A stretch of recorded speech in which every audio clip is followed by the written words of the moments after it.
Les invito a que vayamos a nuestras Biblias y nos acerquemos al Evangelio de Mateo en el capítulo 22.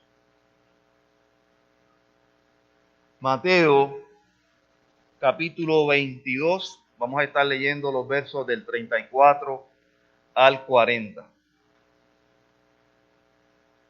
Mateo 22, del 34 al 40. Y puede estar en pie para dar lectura a la palabra del Señor. Le invito a que así lo haga. ¿Lo tienen?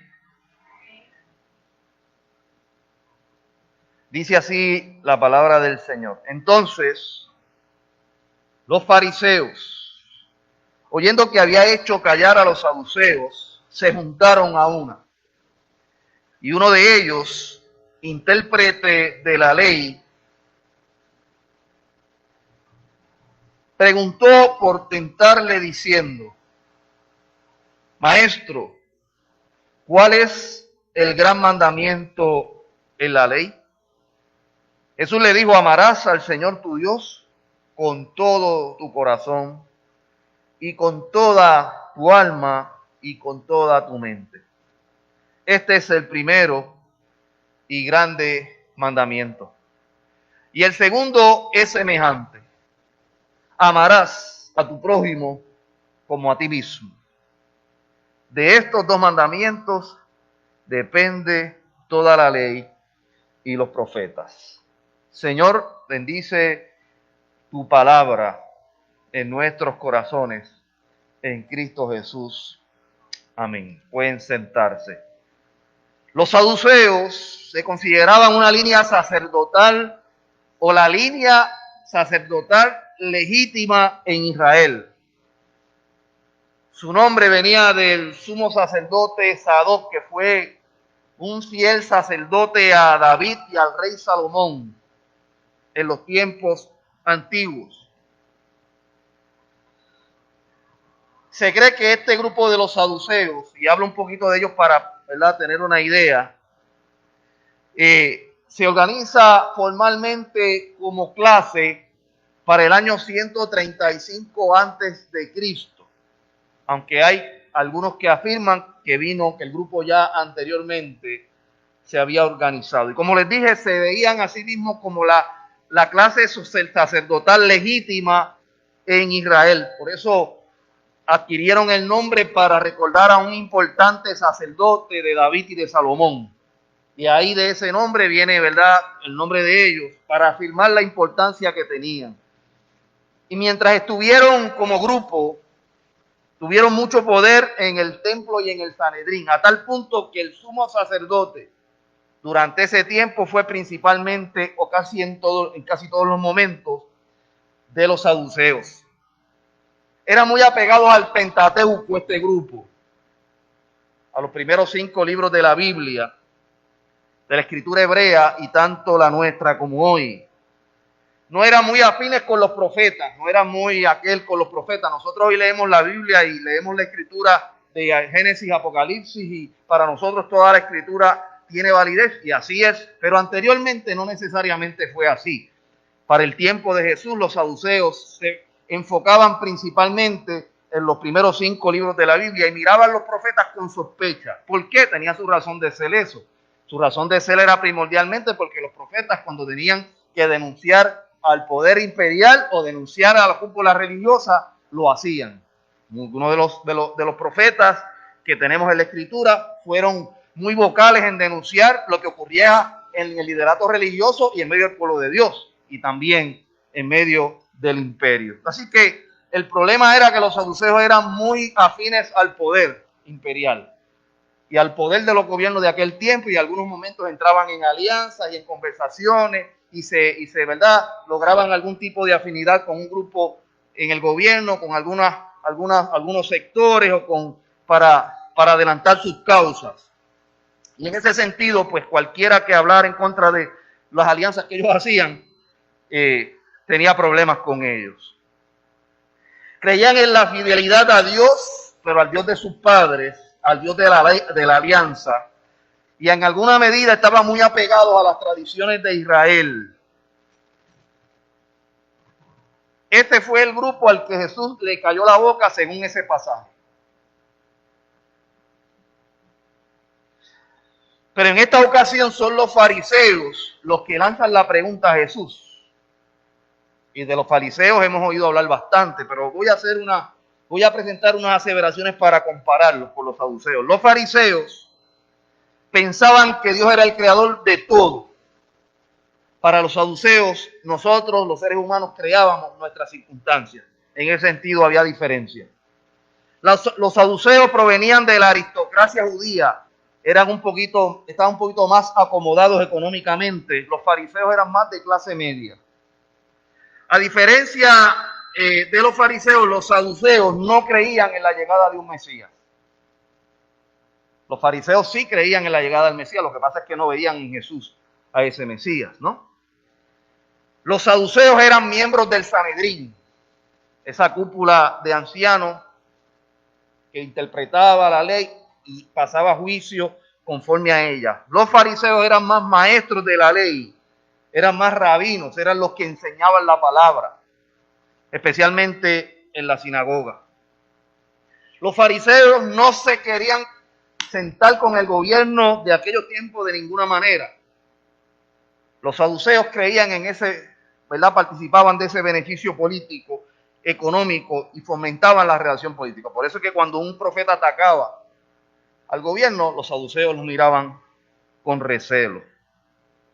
El pasaje que leímos dice que Jesús había callado la boca de los saduceos, pero aquí son los fariseos, habiendo visto lo que ocurrió con los saduceos, lo que ocurre con los saduceos, quienes se acercan a Jesús para ver cómo Él los maneja a ellos, cómo maneja su postura, sus posiciones, su vida, su representación. Y lo hacen lanzándole una pregunta para ver si lo logran hacer caer. Y le preguntan, ¿cuál es el más grande mandamiento en la ley? ¿Cuál es el más grande mandamiento? Y esa pregunta, dice el pasaje, que la hace un intérprete de la ley, que no es otra cosa que un estudioso de la ley.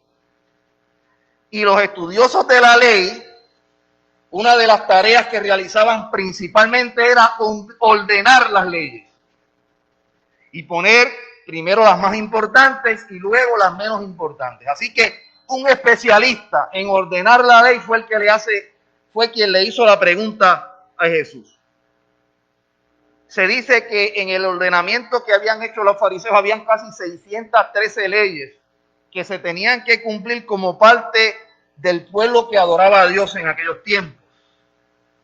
Sin embargo, en ese proceso era que estaba el asunto de cuáles mandamientos eran más importantes que los otros. Y de ahí la pregunta.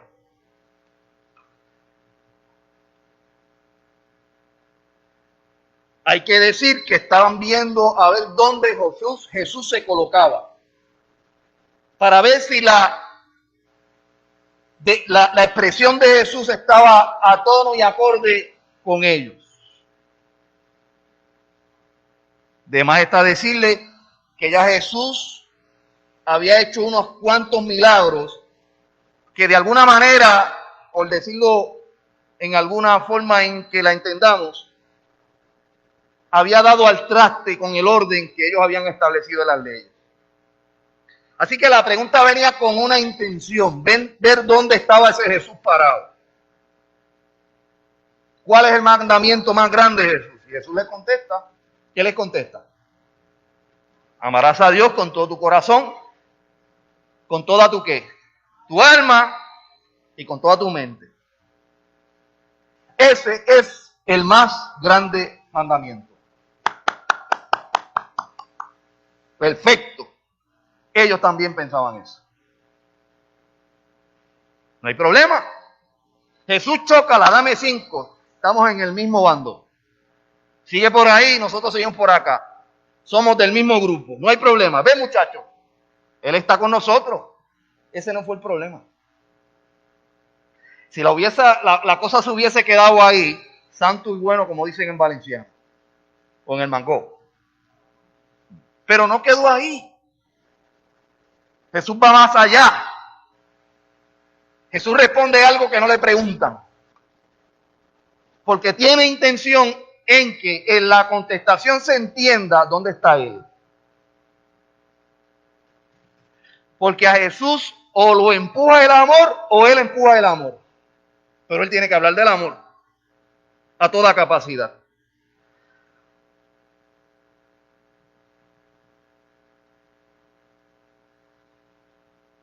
De alguna manera, mi hermano, estaba ocurriendo que los líderes religiosos estaban colocando las guardarrayas del amor de Dios. Usted ve ese T ahí puesto en eso. Déjame hablar para acá porque acá hay gente. Gracias, Mayra, no me habías dicho nada. Si usted ve ahí, pues mire, algo así. El amor del Señor llega hasta aquí. Y ese orden lo había establecido la corriente religiosa de aquellos tiempos conforme al orden que daban a las leyes. Y obviamente Dios es lo primero, pero ¿qué es lo segundo? ¿Qué es lo segundo más importante?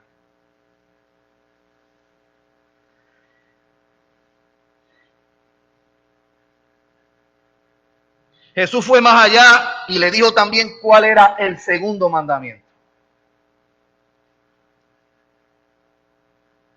No se lo habían preguntado, pero él quería dejarlo claro. Porque dejar el espacio libre es permitir que se interpreten muchas cosas.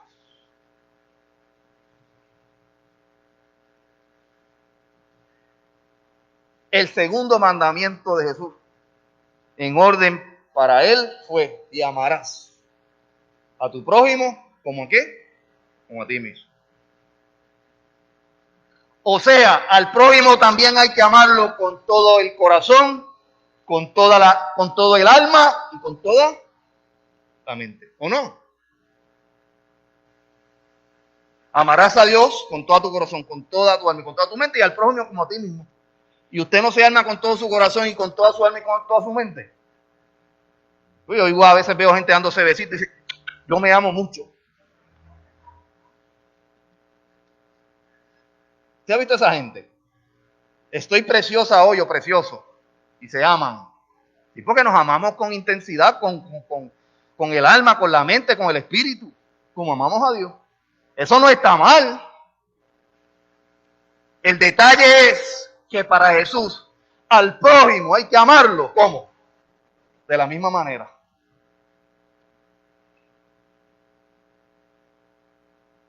Ellos solo querían escuchar el primer mandamiento. Pero Jesús también les dio el segundo. Y yo creo que les dañó el orden. Yo creo que les dañó el orden que ellos tenían. El orden para Jesús era un binomio Dios-ser humano. Era una pieza de dos partes. Dios-ser humano. El orden para ellos yo creo que era otro. Era Dios y las leyes. Y el código. Y las reglas.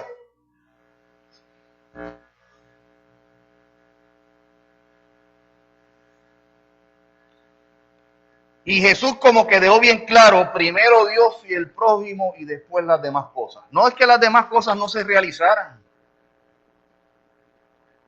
Jesús como buen judío practicaba las tradiciones de su pueblo. Pero jamás y nunca esas cosas podían estar por encima del amor al prójimo. Amén.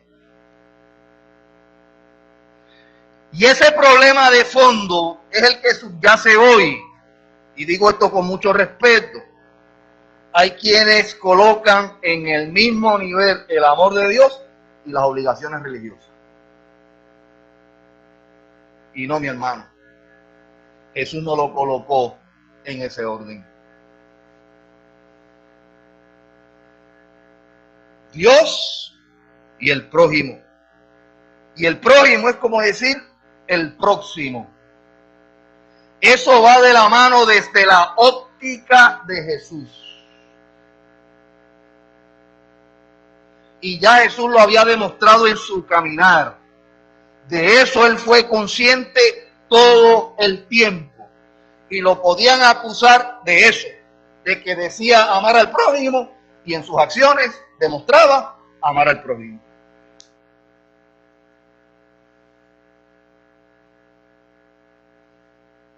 ¿Y qué podemos decir a esto nosotros? Si no es que el amor de Dios decidió en Jesús llegar a todos, no importa obstáculos, barreras o condiciones. ¿Usted puede decir amén a eso?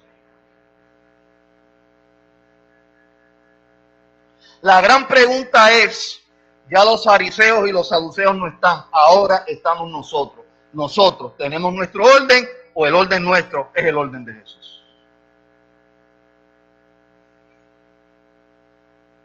El apóstol Pablo puso en palabras la dimensión del amor de Dios en un pasaje de Efesios altamente conocido.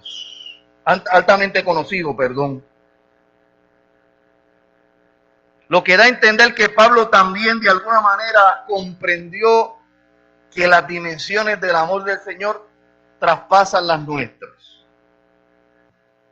Dice Pablo: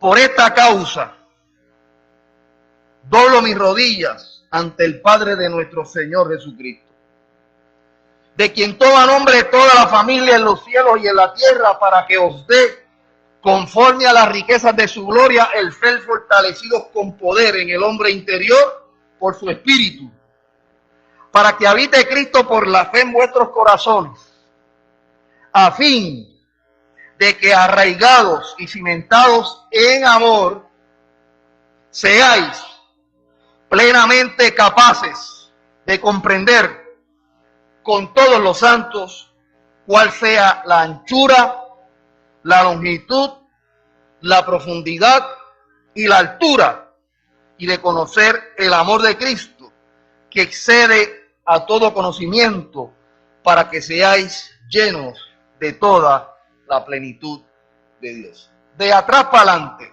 si usted quiere llenarse de Dios y de su poder y de la plenitud de su gracia, usted tiene que entender o intentar comprender el alcance y el poder del amor de Dios.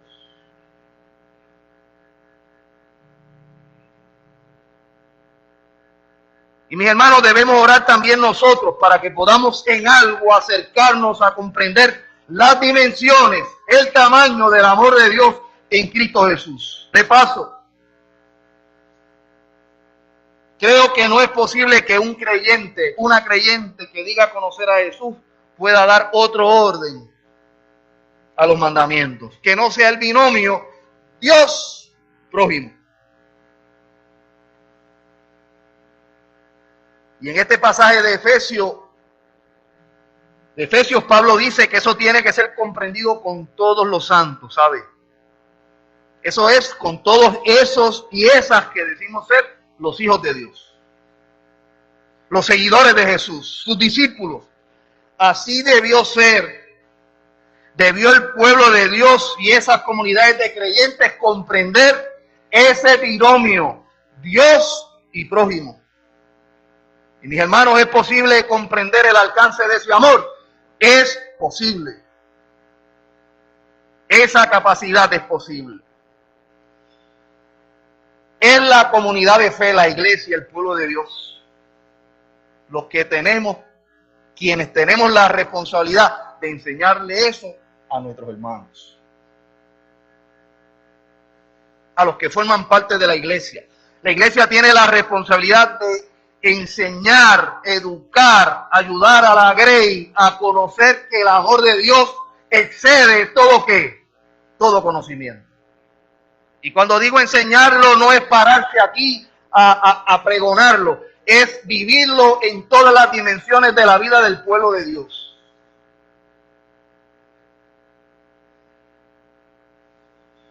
Eso es un imperativo del reino desde mi punto de vista. Es el mayor imperativo. Y el mundo espera y conoce ese imperativo de parte de los hijos y las hijas del Señor. El mundo sabe que Dios dejó en nosotros el binomio de amarle a Él y de amar al prójimo como a nosotros mismos.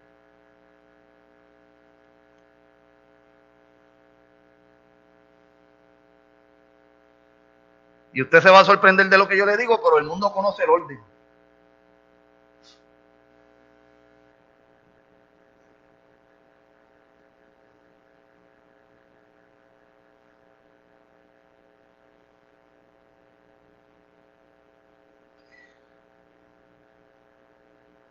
Hay gente que habla del amor de Dios, pero siempre y cuando salgan bien ellos primero, después los otros.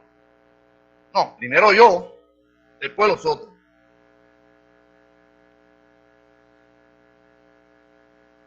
Que lo que yo pienso, digo y hago, eso no me lo toca a nadie, después los otros. Entonces yo amo a los otros. Yo no sé, pero para mí eso no es lo que dice ahí. Ahí dice que ames a tu prójimo como a qué, como a ti mismo.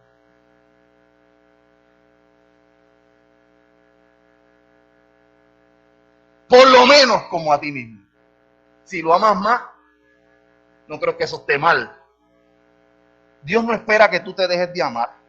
Dios espera que tú te ames, te valides, te valores.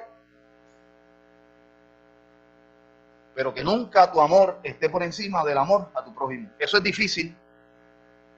Eso es difícil. ¿O es fácil? No está fácil.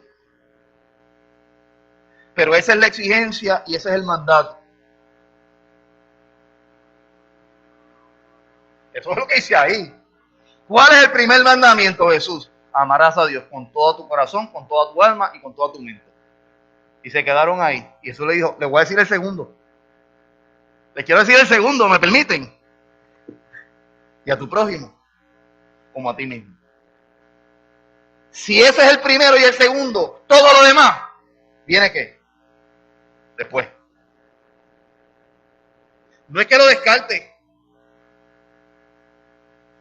Pero eso es lo primero. Eso es el corazón del reino.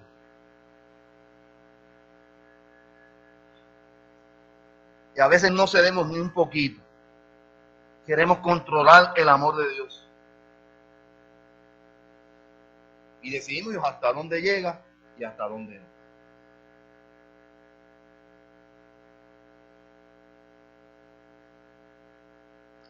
Y a veces pienso que nos sentimos con título de propiedad para definir el amor de Dios. Cuando veo a un gigante como Pablo decir, para que seamos plenamente capaces de comprender con todos los santos la anchura, la profundidad, la altura del amor de Dios. Pregunto, ¿qué pasó?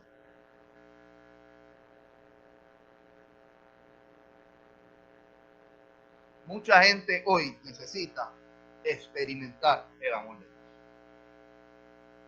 Después de una pandemia, mi hermano y mi hermana, después de este proceso por el cual nosotros estamos atravesando, con todo lo que esto impone en nosotros, provoca en nosotros, genera en nosotros, ha hecho en nosotros, no hay mayor medicina para sanar el espíritu de la humanidad que el amor de Dios.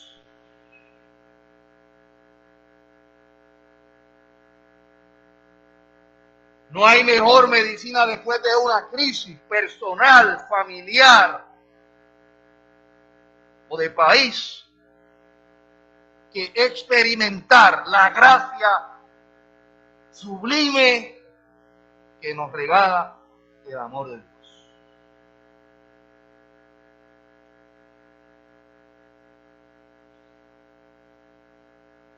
Por eso es que Jesús es tan puntual cuando contesta la pregunta. Porque está mirando quienes le preguntan qué representan y qué simboliza esa gente para todos los que están alrededor de él. Jesús no está contestando en la inconsciencia o en la ignorancia de lo que se está dando en Israel en aquellos tiempos.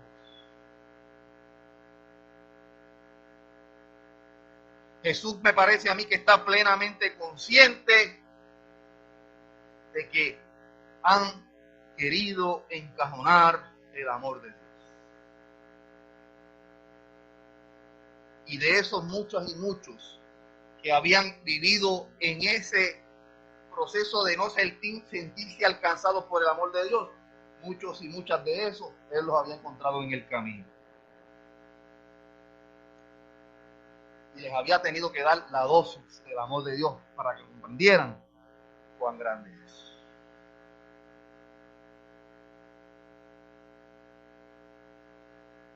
Por eso la importancia de la simpatía de los hijos de Dios,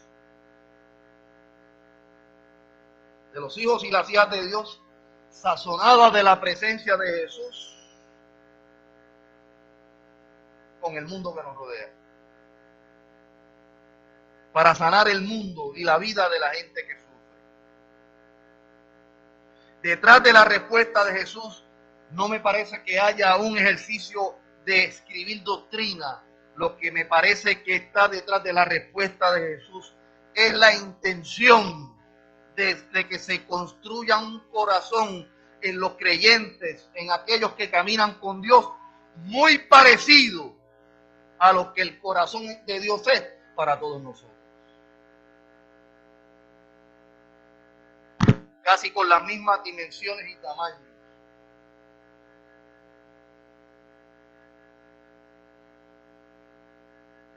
Como las que tuvo Jesús. Fácil no es. No es fácil. Es un gran reto, es un gran desafío. Pero cuando miramos un pasaje como este, mi hermano, yo no puedo cambiar la cara. Yo tengo que darme cuenta que lo que Jesús quiso fue que amáramos como Dios amó. Y como Él amó a los que rodean la tierra. Independientemente la situación o la circunstancia. Y yo pensaba y meditaba mientras reflexionaba en ese pasaje, y quizás se pueden decir muchas otras cosas más.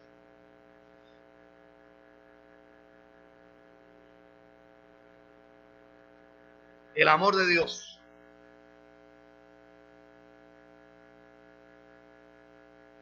va a penetrar y va a alcanzar a los que tiene que alcanzar. Amén.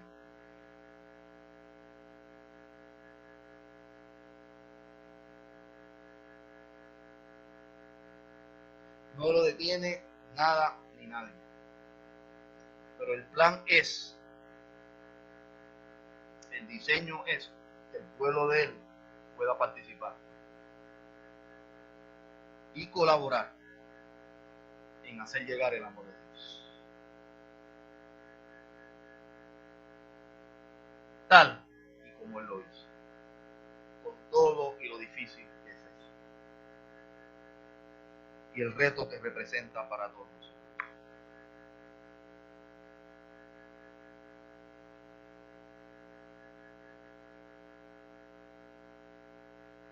Amén. Pablo decía, y finalizo con esto: nada ni nadie nos podrá separar. Nada ni nadie nos podrá separar del amor de Dios, que es en Cristo Jesús, Señor. Nada ni nadie. Y enumere usted. Él le hace un listado de cosas. Romanos 8, léalo, de 30 y tanto en adelante.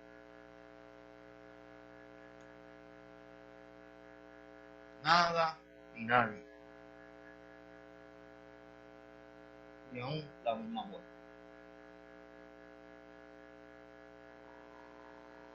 Quiero finalizar con una oración este mensaje, que ya de hecho lo terminé.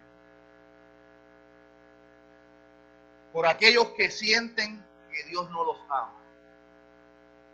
Es una oración rara. Pero yo pienso que hay mucha gente que siente que Dios no le puede amar. Porque ha habido otro u otra que le ha hecho sentir que Dios no le ama.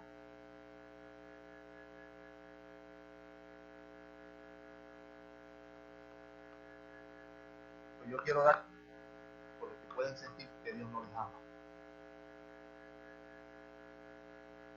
para que puedan experimentar la profunda maravilla del amor de Dios. Amén.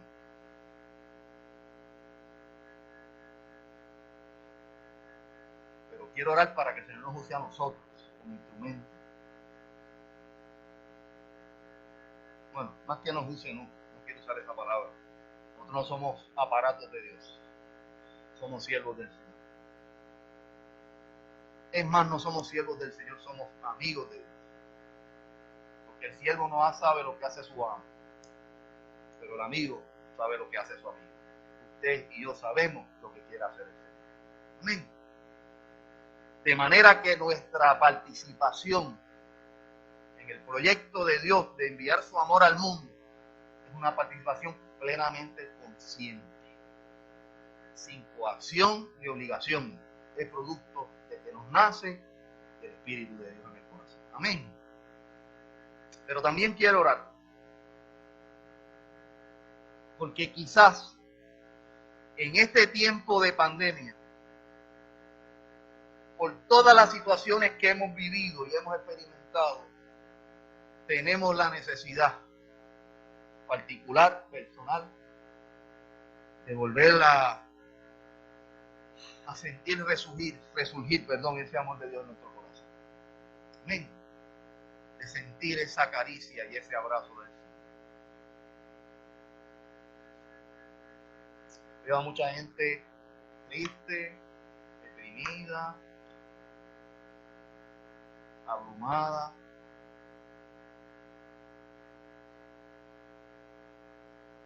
Sumamente cargada en estos tiempos. Y yo pido que el amor de Dios, que todos los ama, llegue a nuestros corazones y nos haga libres,